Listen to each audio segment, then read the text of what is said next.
Dijonai, how come every time there's a foul, a questionable foul, a flagrant foul, a smack across the face, a fingernail in the eye? The Unrivaled League is erupting with turmoil. In a jaw-dropping moment, Dijonai Carrington slaps Kate Martin mid-game, an unexpected and blatant foul that has left both fans and competitors stunned. With Caitlin out of reach, Dijonai directs her aggression toward Kate, igniting chaos on the court. What really happened here, man, with Dijonai. Okay. Nice pass. Oh, man. So you're going to help her up right after you clobber her like that, right? You're going to help her up after you clobber her like, didn't even look at her. Oh, she's so shady. Dijonai Carrington is once again grabbing headlines for all the wrong reasons, sparking debates about her notorious reputation for playing aggressively. This time, her focus shifted to none other than Kate Martin, who has become the latest casualty of Carrington's contentious strategies. If she can't get to Caitlin, she'll just settle for Kate. As Martin advanced past Carrington, the defender executed what seemed like an overly aggressive maneuver. Instead of challenging the ball within the bounds of fair play, Carrington swung a dubious arm toward Martin, making contact in a manner that sent the Iowa standout sprawling to the ground. The impact of the foul left Martin visibly distressed, clutching her side as officials promptly signaled the play and rushed to evaluate the situation. Being reported that Kate Martin gets annoyed over Dijonai Carrington's physical defense during Unrivaled. WNBA standout Kate Martin didn't seem to appreciate the physical defense Dijonai Carrington played on her during Unrivaled League. And I'm telling y'all right now, we already know how she coming, bruh. She's very handsy with her style of play, and she's not the only one. It's a lot of ladies in this league that play like that. Replay footage underscored the gravity of the incident. The arm movement wasn't accidental. It seemed deliberate, sparking accusations that Carrington had reverted to her previous aggressive playing style to secure an advantage. Martin, renowned for her toughness and sportsmanship, was left lying on the court, requiring assistance to regain her footing. Fortunately, after a brief evaluation, she was able to continue playing, though the effects of the moment lingered. She has hurt her nose again. I don't know if it's broken or not, but I think Kate's just toughness, resiliency, and leadership is the biggest thing. And I mean, you see it, like, Kate's a pro player. Like, you see her game, she's hitting fadeaway jump shots, she's going at people. Additionally, Kate has injured her nose once more. Whether it's broken remains unclear, but Kate's toughness, resilience, and leadership are undeniably her greatest strengths. You can see it in her gameplay. She's a seasoned professional sinking fadeaway jump shots and fiercely challenging her opponents. If you're familiar with Dijonai Carrington's history, you know she has a notorious reputation for dirty tactics. True to form, Carrington's latest on-court actions have once again taken center stage, sparking widespread outrage. Last season, Dijonai Carrington's questionable tactics were on full display during a heated matchup against Caitlin Clark, an incident that remains one of the most discussed controversies in WNBA history. WNBA Twitter is currently crashing out over Black Eye Gate. I'm sure we've seen by now this play where Dijonai Carrington pokes Caitlin Clark in the eye. And after seeing this angle, so many people are saying that it was intentional, right? Dijonai goes up to steal the ball, and when she comes down, her hand goes like this, straight into Caitlin's eye. Do I think that this was a reckless play? Yes. Do I think that she did it with the intent to hurt Caitlin Clark? No. Do I think it should have been called a foul? Carrington's notorious eye poke not only left Clark sporting a noticeable black eye, but also ignited a whirlwind of criticism throughout the league. Fans and analysts alike condemned the brazen act, with Indiana Fever supporters at the forefront, branding Carrington as a dirty player. For many, that moment wasn't merely a momentary lapse in judgment, but a pivotal instance that showcased her readiness to push the limits. Now, following her recent confrontation with Kate Martin, these allegations feel more substantiated than ever as Carrington appears intent on cementing the very reputation she has long sought to distance herself from. It did not stop one Dijonai Carrington.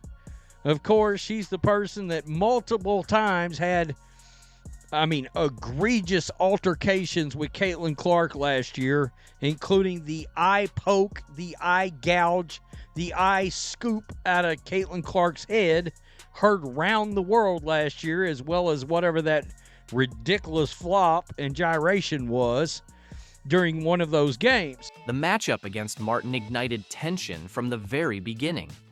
The Iowa star was unstoppable, her swift movements and accurate shooting overwhelming Carrington.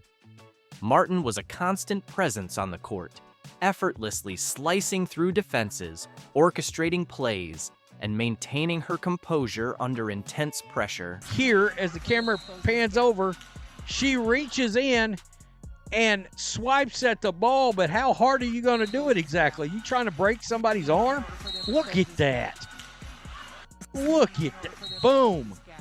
You know, it's the small things that ain't great. What made the incident even more striking was the composure Martin exhibited in stark contrast to Carrington's aggression. Recently stepping into a more prominent role and receiving increased playing time, Martin demonstrated precisely why she has earned the trust of her coaches and teammates. While Carrington appeared eager to unsettle her opponent, Martin remained calm, maintaining her focus and consistently performing at a high level. Her ability to stay unfazed despite Carrington's provocations further solidified the perception that Martin is swiftly emerging as one of the league's most promising talents. What are we doing? We trying to break an arm now on top of it?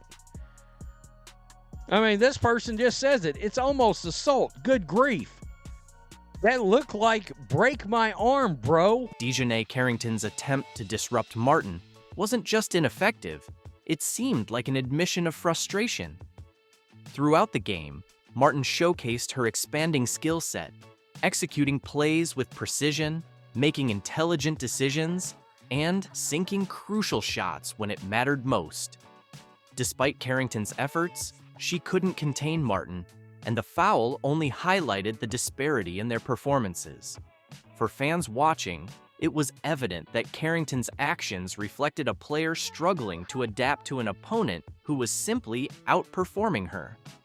This isn't the first time Carrington has employed such tactics. Known for her fiery demeanor on the court, her approach often treads the fine line between competitive and reckless. The Las Vegas Aces, the team that revitalized the modern-day super team in the WNBA. They went from dominating the league, winning back-to-back championships, literally having teams craft their roster in order to beat the Aces, is now the team that did not live up to expectations this year, and is a team that's one by one falling apart in front of our own very eyes. The Las Vegas Aces, the powerhouse that redefined the modern super team in the WNBA, transitioned from reigning supreme with back-to-back championships and forcing other teams to tailor their rosters specifically to challenge them, to now falling short of expectations this season. One by one, the team is disintegrating right before our eyes. Imagine if I told you that the WNBA's mightiest squad is on the verge of collapse. Once the undisputed queens of the court, the Las Vegas Aces are now confronting a major crisis. Free agency has kicked off, and the outlook is bleak. Key players are contemplating exits, and the front office is in turmoil. How is Aces MVP Aja Wilson managing this sudden descent from glory? From championship celebrations to the team's unraveling, the Aces situation is leaving us reeling. I'm gonna go out there and I'm gonna try to be the best. I get y'all saying best player in the world. That's great, it looks great. But I wanna be the best person. I wanna be the best teammate, because that's how I get the best out of my team. But while Vegas is faltering, another team is soaring. The Indiana Fever are assembling a formidable lineup, with Caitlin Clark leading the charge and a front office transformation that's turning heads. Could we be witnessing a power shift in the WNBA? Are you ready? Let's dive in. And recently, they have been in the news for all the wrong reasons. Remember when the Las Vegas Aces were the shining stars of the WNBA? Those glory days are slipping away quickly. What was once an unstoppable dynasty is now falling apart, and trouble is brewing in Sin City. Imagine this. The Aces just got knocked out of the 2024 playoffs, embarrassed by the New York Liberty. Their offense, once a dominant force, completely collapsed when it counted the most. We're talking about a nearly 7-point drop in their offensive rating. Kelsey Plum and Chelsea Gray saw their shooting percentages plummet during the playoffs. It's as if they overnight forgot how to play basketball. We have to get better. We have to really take a sharp look at ourselves, look ourselves in the mirror, see our shortcomings, and then, you got to make the moves necessary, whatever that means, to put the best product that we possibly can. It's not going to be the same group probably next year. It just won't. And I'm sad about that because I really like that group. They were a pain in my ass, but I was a pain in their ass too. As the dust settles on their underwhelming season, the true drama begins to emerge. The Aces ship is sinking rapidly, with key personnel abandoning ship left and right. Coach Becky Hammon didn't hold back. This team won't be the same in 2025. That's putting it mildly. The front office? It's deserted. General Manager Natalie Williams has departed, taking her top assistants with her. It's a mass exodus, and everyone is scrambling for lifeboats. Despite securing back-to-back championships and making a deep playoff run this season, the Las Vegas Aces have let go of General Manager Natalie Williams. But here's where it gets interesting. Kelsey Plum, their exceptional sharpshooter, is contemplating leaving. Rumor has it she's eyeing the Golden State Valkyries. The Aces designated her as a core player, but that's like trying to contain a flood with a paper towel. Check this out. The Aces are offering Plum a supermax contract worth around $250,000 for the 2025 season. Yet, even with that hefty offer, she's still ready to walk away. It seems money can't buy team loyalty after all. What is going on in their locker room? Like, this Aces team is falling apart. This is not a coach that I would want to play for. So, how did the once mighty Aces plummet so quickly? Could their very success be the reason for their downfall? Just think about it.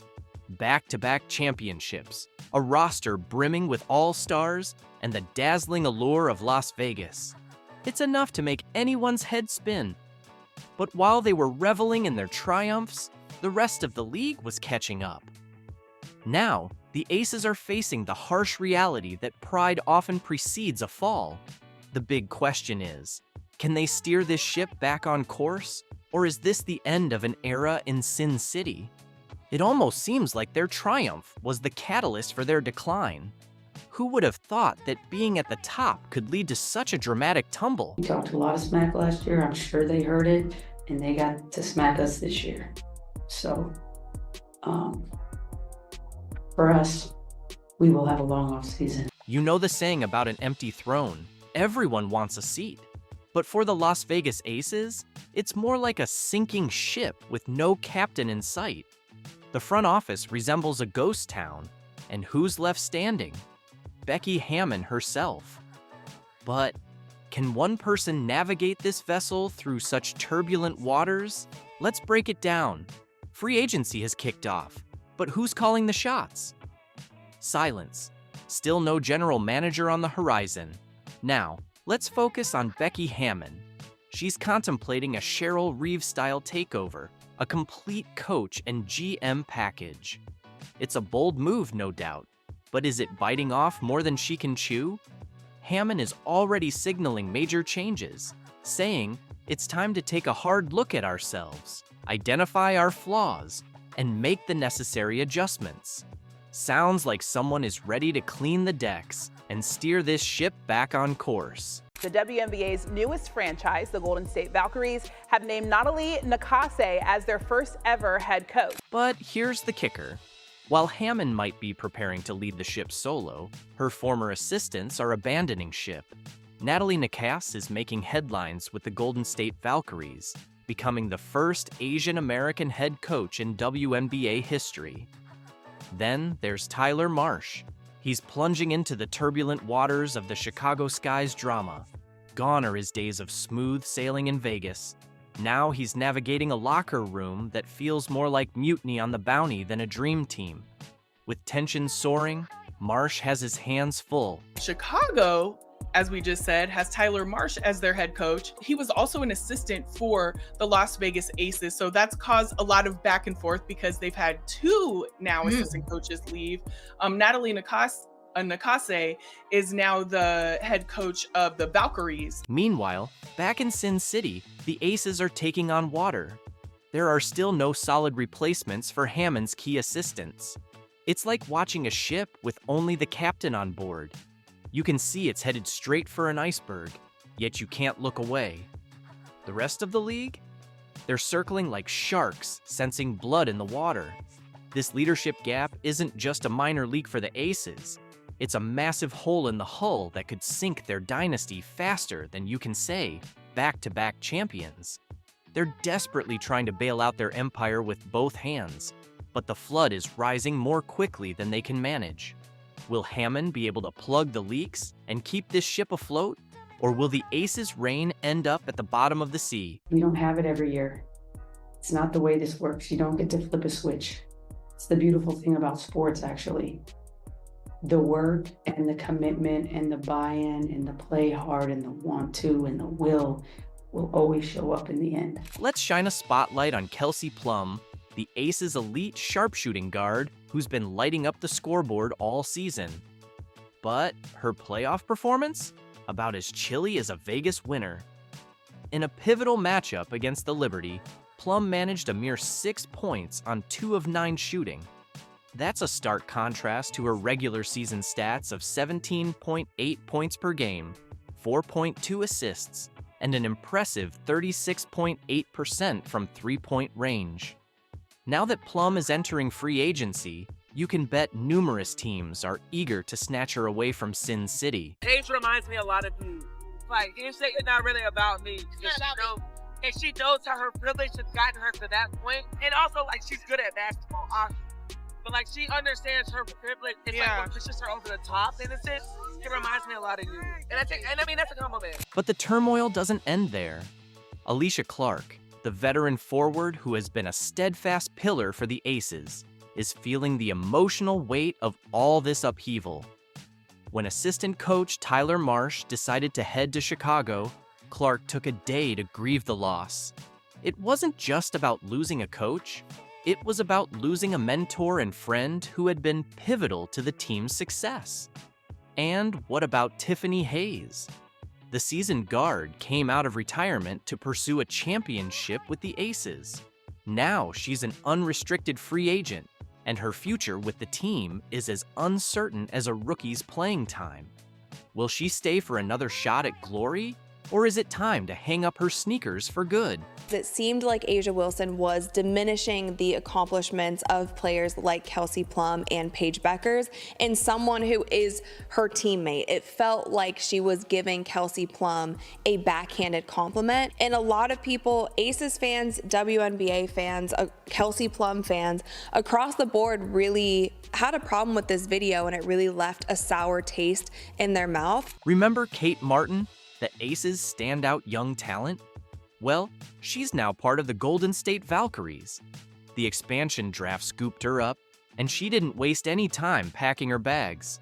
Within just 48 hours of being drafted, Martin was on a flight to San Francisco, ready to kick off her new journey. But what's really sparking conversations is Becky Hammond's subtle digs at her own players.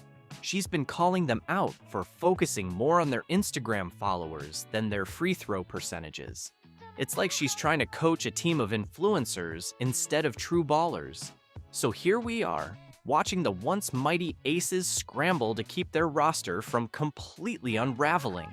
It's like they're playing a high-stakes game of musical chairs, and when the music stops, they might find themselves short of enough players to field a starting five.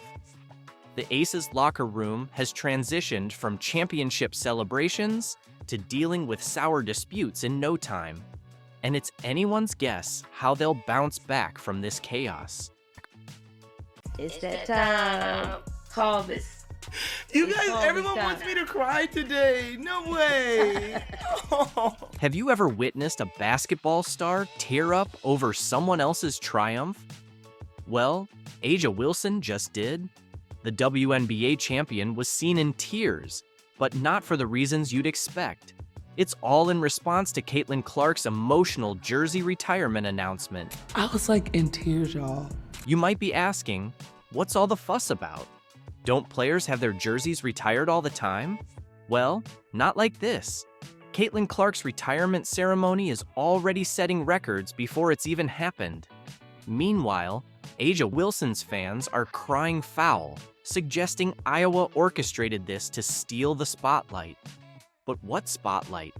Iowa likely didn't even know when South Carolina planned Wilson's ceremony, especially since she graduated nearly a decade ago. We've got the facts, the timeline, and fan reactions that tell a different story. Let's break down why Wilson's tears are flowing and how Clark is once again changing the game for women's basketball.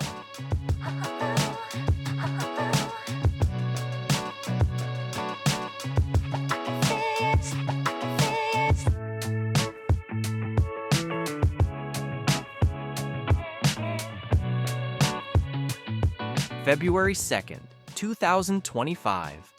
Don't forget that date, because it's about to become legendary in women's basketball. 2 players, 2 jersey retirements, but only one is stealing the spotlight like a supernova. Caitlin Clark and A'ja Wilson, both revolutionizing women's basketball in their own ways, are set to have their jerseys retired on the same day. But that's where the comparison ends. Clark's ceremony at Iowa is generating a buzz that's completely overshadowing Wilson's South Carolina event. Iowa taking on USC and Juju Watkins, nationally televised game, I believe. February 2nd, 2-2, so it's 22. Everything about it lines up. Let's talk numbers because they're crazy. The cheapest ticket to see Clark's jersey rise to the rafters is over $700, which is the most expensive ticket in women's basketball history. For some perspective, this price tag is even steeper than the cheapest ticket to an NBA Finals game. And if you're aiming for the best seats in the house, you'd better have a thick wallet, with tickets going for over $8,000.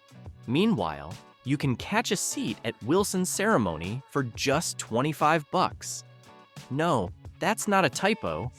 We're talking about a price difference more than 28 times higher for Clark's event. But that is a supply and demand thing, especially in today's day and age where there's no such thing as a sellout, right? Where you can go to any event you want as long as you're willing to pay for it because of the secondary ticket market. Social media is blowing up with reactions. This isn't just about ticket prices. It's a game-changing moment for women's basketball. The demand we're seeing now was unimaginable just a few years ago. Clark's final home game shattered records with tickets reaching $450. But now that feels like pocket change compared to her retirement ceremony. What's unfolding here is Clark reshaping the entire landscape of women's basketball. She's not just rewriting the record books on the court, she's breaking barriers off it. Clark has become a cultural icon, drawing in fans who might have never tuned into a women's basketball game before. I'm leading scorer in women's college basketball.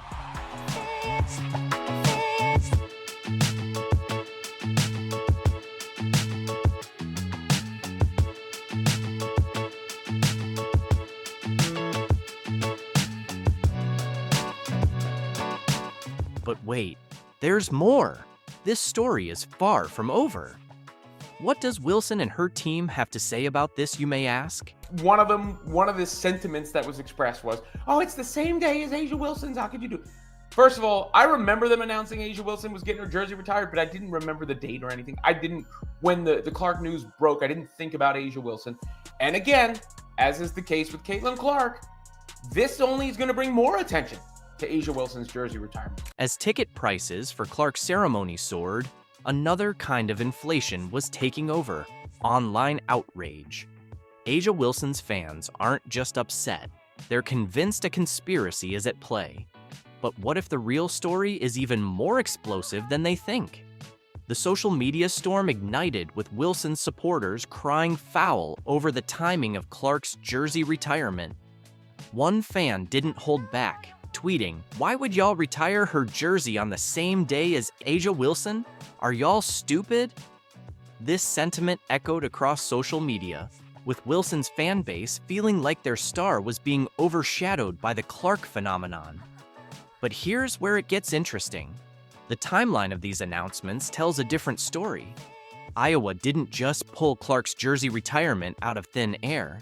They revealed their plans back on April 11th, 2024, right after the NCAA championship game. And yes, Clark did get a standing ovation when Iowa's athletics director announced that the university will retire her number 22 that jersey. That number holds a lot of weight, far beyond my name, and I guess I'm just really grateful, and it'll be a special day when that happens for sure. Thank you. It's been very special, and this place will always be home to me. South Carolina didn't unveil their plans for Wilson's jersey retirement until October 2024. 6 months later, folks. Wilson's fans are saying they're not Clark fans, so why should they care about Iowa stealing the spotlight with their announcement? Why can't both players be honored on the same day? First of all, there's nothing wrong with two schools retiring respective jerseys on the same day.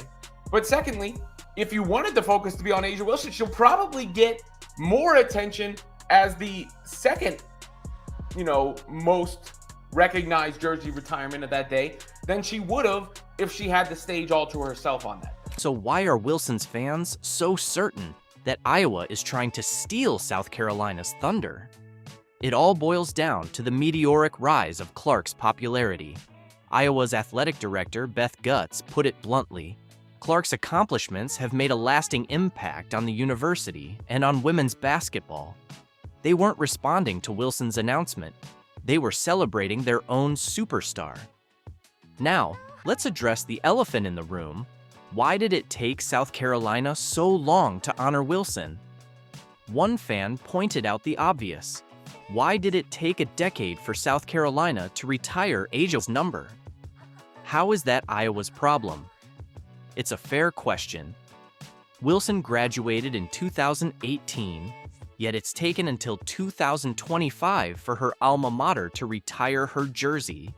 That's not on Iowa, that's on South Carolina. And South Carolina waited years and years to retire A'ja's jersey. The conspiracy theories are running wild, with some of Wilson's supporters convinced that Iowa deliberately picked this date to overshadow A'ja's moment.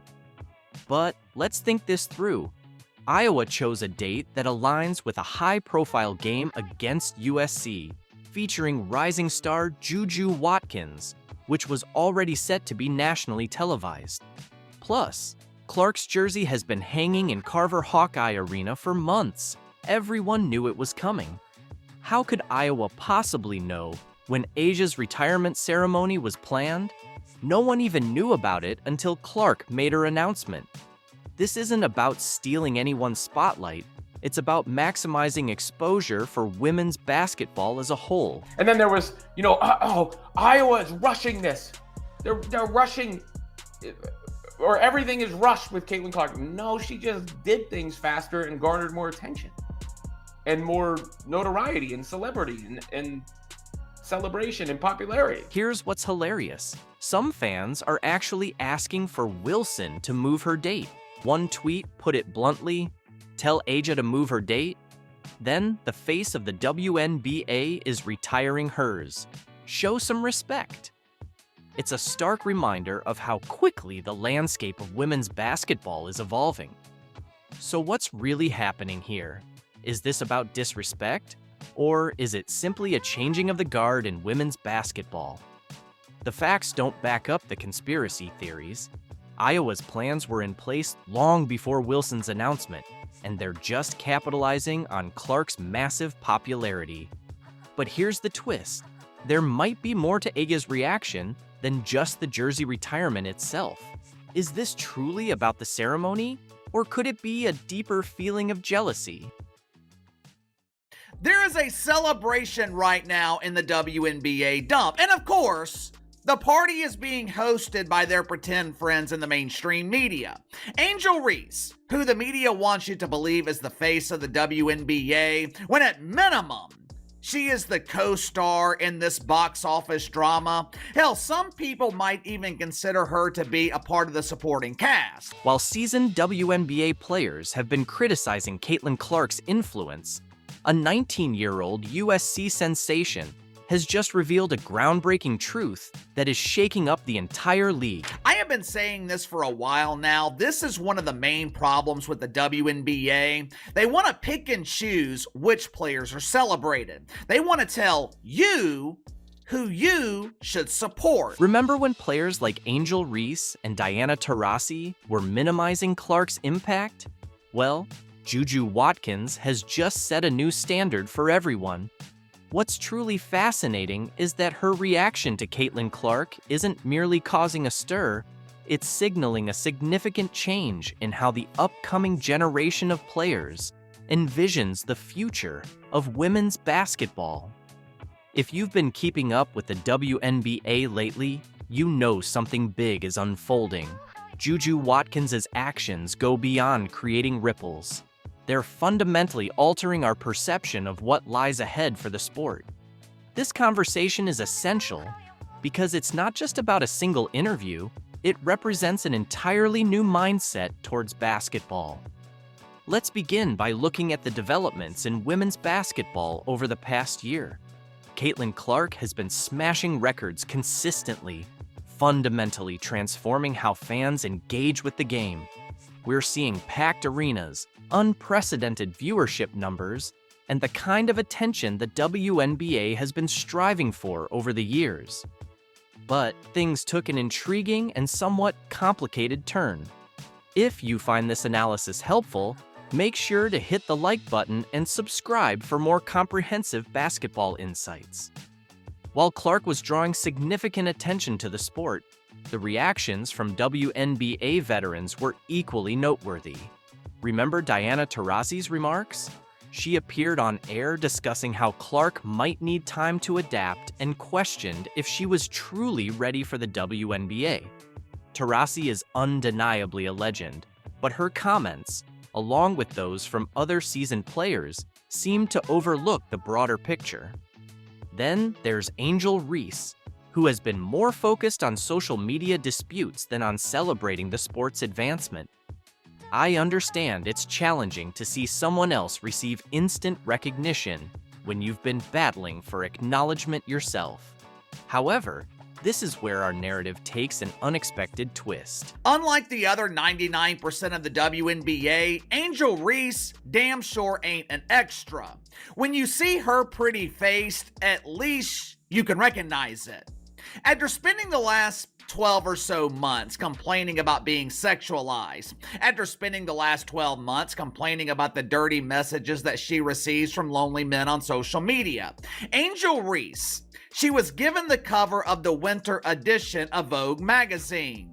This is amazing! This is quite the accomplishment! Enter Juju Watkins. At just 19 years old, she's making waves at USC by breaking her own records. However, it's not only her on-court achievements that have everyone buzzing, it's her insightful views on the growth of the sport that are capturing attention. During her interview on Fox News, Watkins went beyond the standard PR talk and shared profound wisdom that many veterans, twice her age, seem to overlook. When questioned about the increasing spotlight on women's basketball, she offered a meaningful perspective. The mere fact that people are watching is a significant achievement in itself. Let's delve into why this is so important. For decades, the WNBA has been battling an uphill struggle, facing skeptics, limited media exposure, and at times, outright dismissal of their talents and contributions. Some might even call it hypocritical.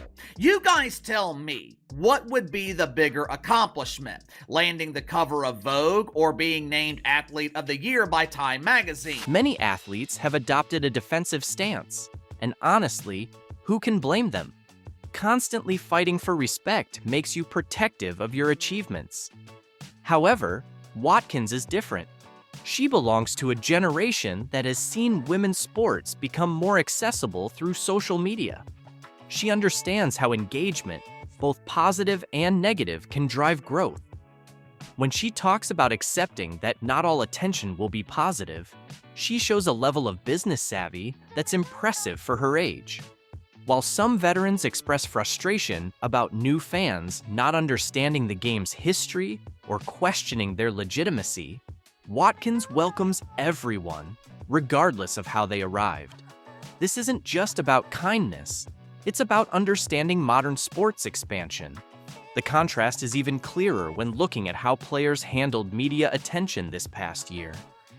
Some veterans resented the new fans brought by Caitlin Clark, but Watkins advocates embracing them all, including critics.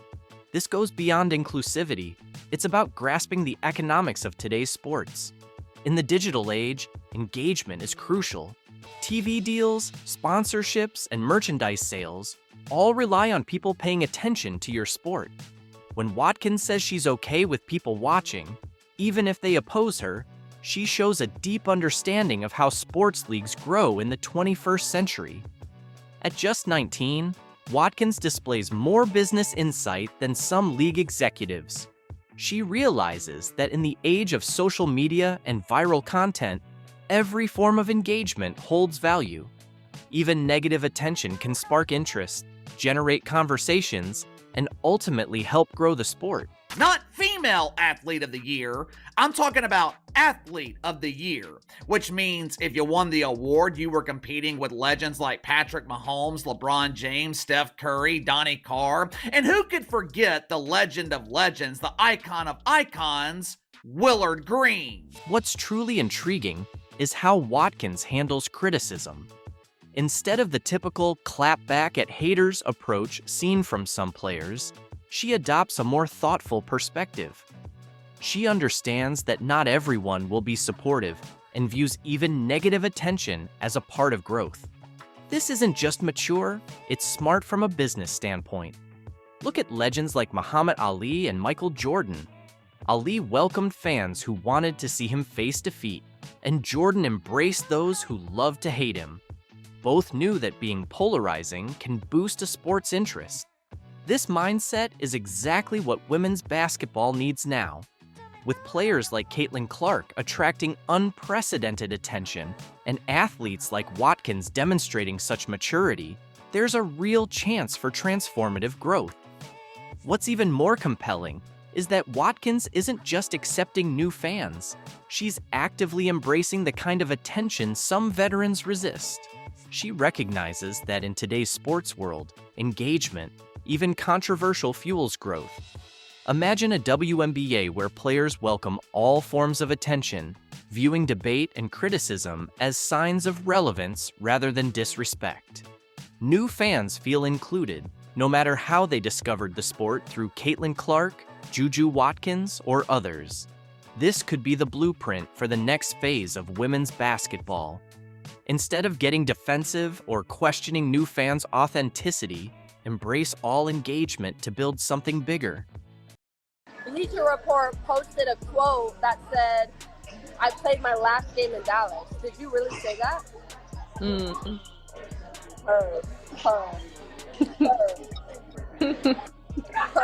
I know. I'm sad about it though. I like the fans, you know, I'm a fan, but that's it. That's it. Time to move on. Time to move on. After weeks of intense speculation, Satou Sabally has finally addressed her free agency status, unveiling a series of unexpected developments and bold decisions that could redefine her WNBA career.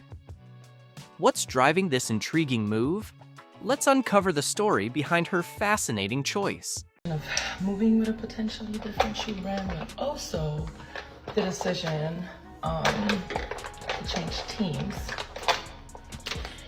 Yeah, so I'll be a free agent this year, and oh my god, I feel like this is just super exciting. So In a highly anticipated live stream, Satou Sabally finally shared news that has fans buzzing with excitement and speculation. Displaying her trademark grace and composure, Sabally announced that she had officially played her final game with the Dallas Wings, marking the end of her chapter with the team. team am I going to, Taylor? I don't want to say no names. Hey, I just want to say. Don't say anything. That's I don't what want to say no names. No, because generally, we don't know yet. We don't know yet. But yeah, we don't know yet. just know wherever Satou ends up at, ring incoming. Ring incoming. In a highly anticipated live stream, Satou Sabally delivered news that has fans buzzing with excitement and speculation. With her characteristic grace and poise, Sabally announced that she had officially played her final game with the Dallas Wings, signaling the conclusion of her journey with the team. We got Satou Sabally trending on X. Come to the fever. We got the motion. Satou's star power, plus her German flair, plus Caitlin Clark connections equals untold endorsement wealth. So the Dallas Wings have lost Satou Sabally. Well, she's gone. Sabally's announcement was clear, yet rich with underlying meaning, particularly when she addressed the rampant speculation about her next destination. While many assumed she was headed to the Chicago Sky, Sabally clarified the situation unequivocally. She had reportedly declined the opportunity to join Chicago. Unrestricted free agent, the Chicago Sky do have some of the most cap space in the league this offseason. Should the Chicago Sky target Satou? 100% yes. There's no doubt about it. She's easily, if not number one, on the free market list. The motivations behind her decision remain unclear, but her opting out of joining the Sky has only heightened the speculation surrounding her future.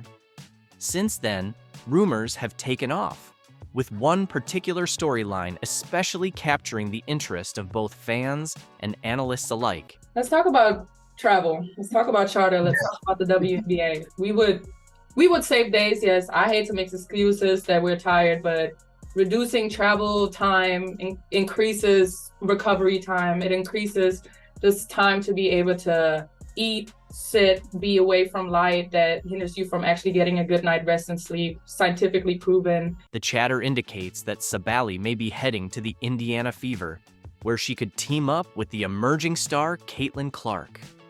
This potential alliance has the ingredients of a game-changing synergy, poised to shift the league's power dynamics significantly. Sabally's versatile skill set and sharp court vision, paired with Clark's scoring prowess and relentless tenacity, could elevate the Fever to new heights. This move is sure to unsettle players like Diana Taurasi, Aja Wilson, and Angel Reese, leaving them upset and stressed. And let's not overlook how much Cheryl Swoops disapproves of this possible partnership. In an Unrivaled press interview, she goes to state, "I've already communicated with Dallas how grateful I am because they've made this a home for me for the past years, and I'm working with them together in finding the next home for me because I've already played my last game in Dallas." Wow. So what does this mean? Well, Dallas Wings will undoubtedly court her, which means they're going to be looking for some sort of a sign-and trade. The potential move for Sabally to the Indiana Fever is intriguing for multiple reasons. Firstly, it would position her as a leader on a team with significant upward momentum. The Fever have been undergoing a rebuilding phase and are demonstrating promising signs, and incorporating a player of Sabally's caliber could expedite their rise. Additionally, teaming up with Clark, a standout who has garnered national attention for her stellar performances, could form a powerful backcourt that opponents would find daunting. Although Sabally has not yet confirmed or dismissed these rumors, the anticipation surrounding the possibility is intense. Fans are closely monitoring her every action, analyzing each statement and gesture for hints about her next career move. I'll add something to that too. You know, when I was driving to the game today, Obviously, it's annoying because there were way too many Caitlyn fans, and but like it just kudos because it's amazing to see so many people in women's basketball jerseys. It's amazing to see the excitement and the joy that comes out of that. So although I feel like our Dallas fans could have done better, I had mixed feelings obviously seeing all the Caitlyn jerseys in our home, but it's an amazing sign for women's basketball. Despite the swirling rumors, one thing remains clear. Satou Sabally's next move will be one of the WNBA offseason's most highly anticipated decisions. Sabally's influence and presence are sure to make a significant impact in the league. Whether she chooses to join Caitlin Clark in Indiana or takes a different path, we can only watch and wait as this exciting chapter of her career unfolds. In a sports world often riddled with competition and envy, Satou Sabally has distinguished herself as a trailblazer, not only through her exceptional gameplay, but also through her unique perspective. When Caitlin Clark's meteoric rise captured the attention of basketball fans nationwide, not everyone was pleased. Satou Sabally's decision to openly support Caitlin Clark was both refreshing and unexpected.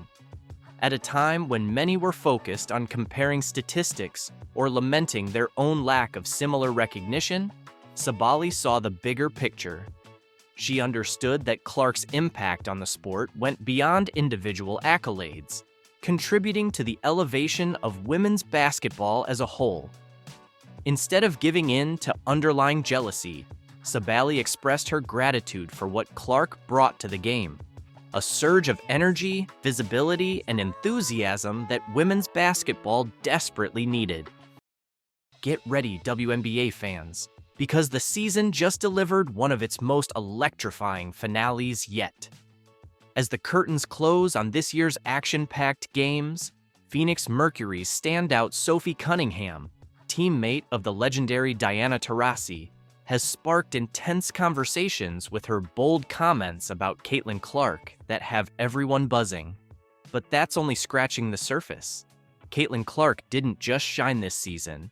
She redefined what's possible on the court. From shattered records and jaw-dropping plays, to leading the Indiana Fever through an unexpected transformation, her impact was undeniable.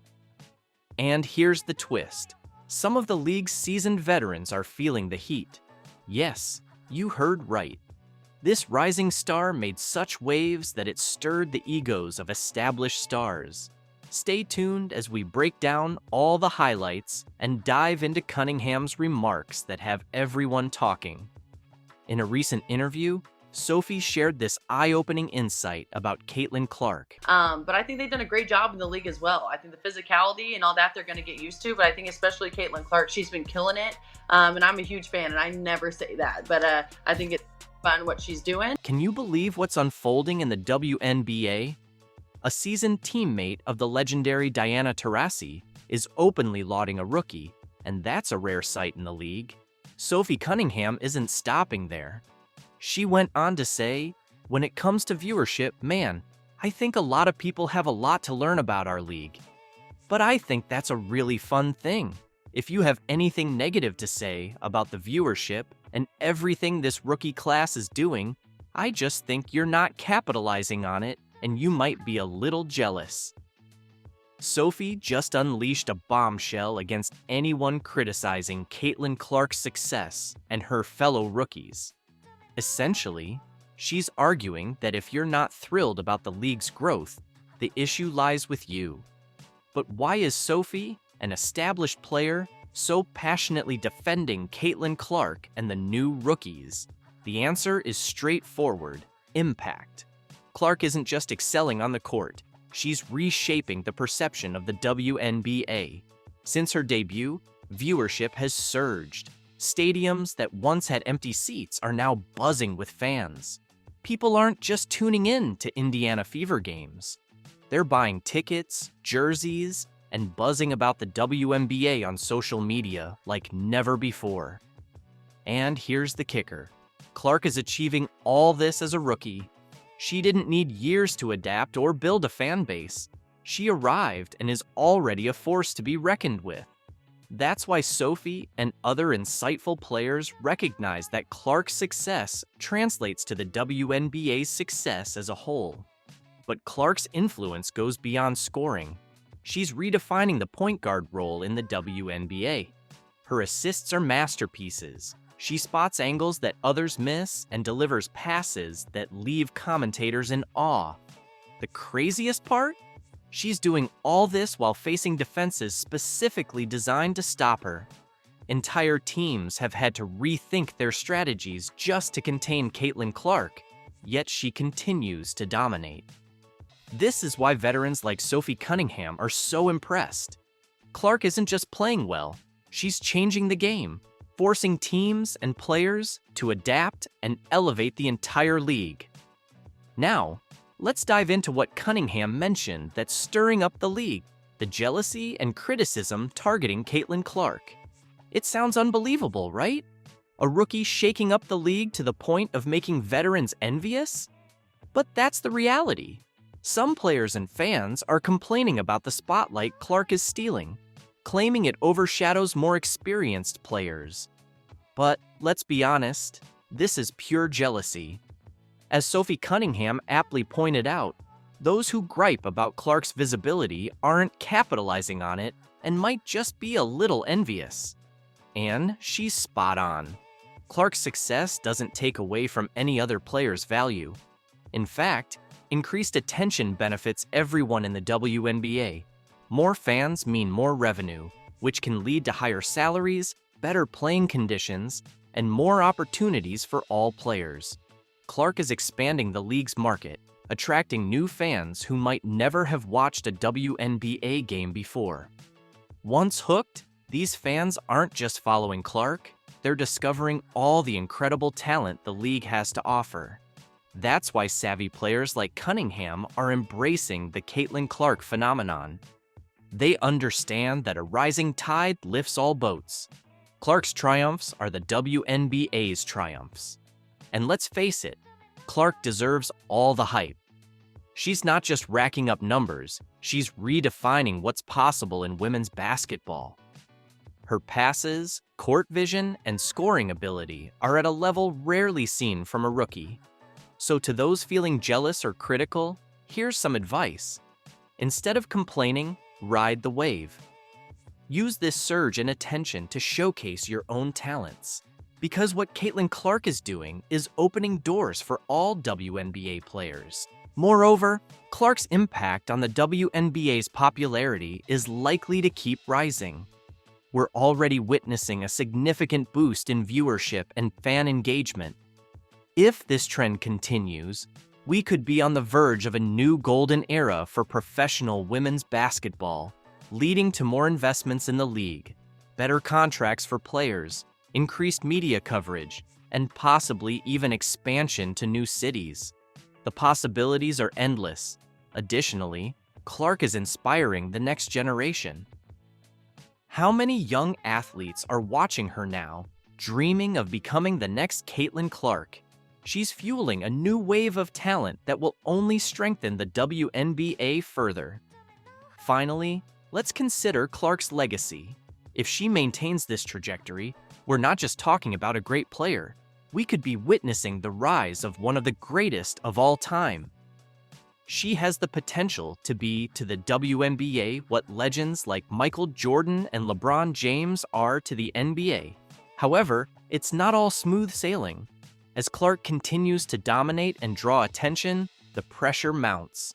Expectations are sky high. She set a tremendous standard in her rookie season, and everyone expects her to surpass it every game. What happens if she has a bad night or goes through a scoring slump? Critics will be quick to pounce. Then there's the physical toll.